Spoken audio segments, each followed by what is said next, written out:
Hey everyone, it's Chris, and welcome back to another exciting episode of my series covering A Discovery of Witches. In this video, we'll be taking a look at episode 2. If this is your first time here, I take TV shows and movies based on books and compare and contrast them to the source material, so there might be spoilers ahead. Viewer beware. Oh, and don't forget to subscribe to the channel so you won't miss any of my future videos, and click the notification icon to join the notification squad, as it were, and be the first to know when something new drops. Okay, with that, I think we're just going to jump right in, starting off with Juliet and Gerbert. This is fascinating. Juliet Gerbert is a character from the first book, and it looks as though they translated her character beautifully. She is a complicated figure from Matthew's past, as we see in a brief flashback here, and plays a pivotal role in the conclusion of the first book. I really like that they are introducing her early as opposed to the end of the story as we saw in the novels. Her quote-unquote father, who we see in this episode, is Gerbert of Aurillac, another ancient vampire, a member of the congregation that we have heard mentioned, and was even a pope for a short period in real life, so he is based on an actual historical figure. Gerbert has shadowy motives when it comes to Matthew that will be revealed in time if they follow the novel. Next up, we have Hamish, or Hamish. I think that Hamish, since it's Scottish. I was hoping they weren't going to change this, and thankfully they did not. Hamish is such an interesting character as a daemon, as well as, a friend of Matthew. These exchanges that happen at the hunting estate are more or less how they appeared in the books, with two notable exceptions. First, when Matthew stalked the deer, he did not kill it. Just going through the motions was enough to help still the hunger inside of him. You can take what you want from the version we see in the show, but I prefer the book version for a multitude of reasons, which I'm not going to get into. If you want to know, ask me. And secondly, the moment at the end when we see Matthew packing up his car, the Tesla, it's so funny, to leave, we find out about the other warm-blooded women that Matthew has been involved with, as well as the fact that he killed them.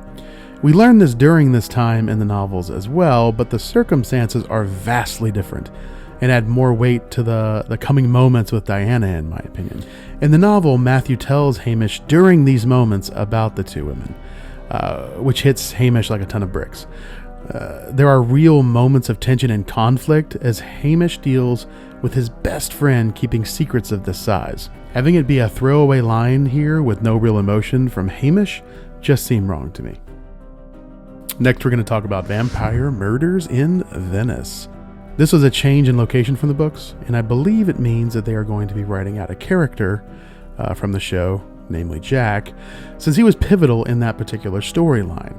I'm interested if this is the only use of this plot point, introducing Juliet and her father, or if there will be more things to come.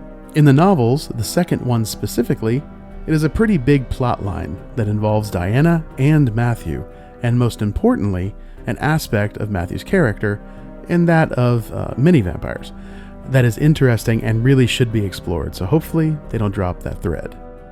Next up, we have Peter Knox. So in my first video, I mentioned that Diana is attacked by a male witch in the library. That sounds like a really odd game of Clue, doesn't it? Attacked with a male witch in the library. But I digress. Back to Peter Knox. As you may have guessed, in the novels, Knox attacks Diana in the library, trying to invade her mind. He was pretty much a straight-up bad guy in the novels, so it was nice to see him try a more subtle approach in the show. He is tied very closely to Diana's family, especially her parents, so I am very excited to see how they play this out in the show. In the books, he is a character whose story isn't resolved until the final chapters of the last book, so I am excited to see how they handle him in the show, if he's going to go the distance or if they're going to make him a smaller character. Next up, we have Diana Fights Back. I really preferred this moment to what we see in the novels. As I already mentioned, the way this happened in the book was Matthew shows up and steps between them, shielding Diana from Knox. While that is all well and good, I prefer seeing Diana take care of this herself, from the standpoint of her not always being a damsel in distress, to the fact that it gives us an inkling of how potent her magic really could be.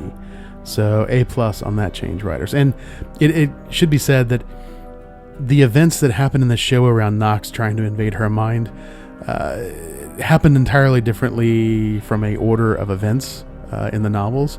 And that while they did meet at a party kind of thing, I mean, the dean invites both of them and introduces them.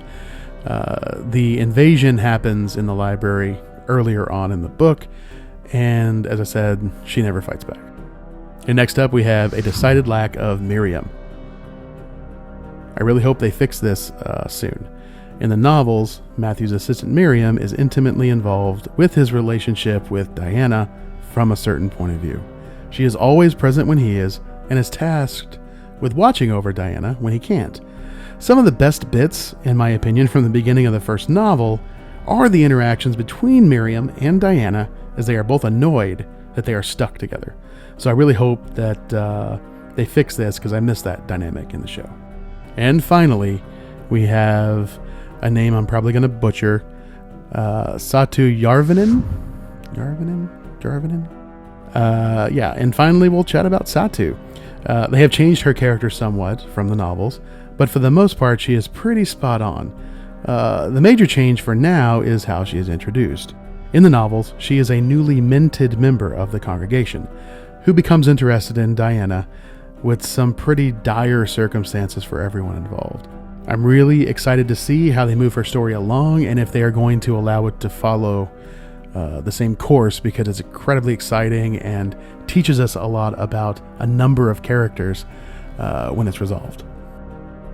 Okay, that's it for this video. Not as much in this episode to talk about that was different. They did a pretty fantastic job translating all these story beats from the source material to the TV show. So still loving, I know we're only 2 episodes in, but still loving this show.